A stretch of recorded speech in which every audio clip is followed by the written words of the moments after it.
Kung paano naman kasi ginawa mo sa sinabaw mo? Kaya Bakit ano ba dapat? sabaw talaga kasi baboy naman yan. Bakit ano ba dapat? Prangisa lang dapat yan. Hindi. Kasi kung okay lang sa ganyan pa kung nilagyan mo ng miswa. Hindi sana kung miswa. Oo. Sarado dyan. Dupin sana kung miswa. 4 na piraso.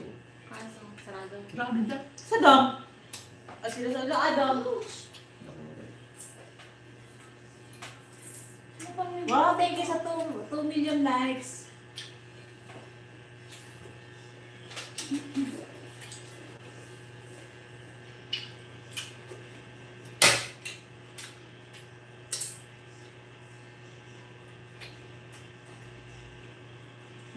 Sampung 10 million. 10 million viewers. Thank you very much guys. Maraming salamat kayo dyan. Wow, 10 million viewers. Thank you. Wow, thank you sa 10 million guys. Nakita nyo lang si ate. Yung told ni ate. 10 million viewers na.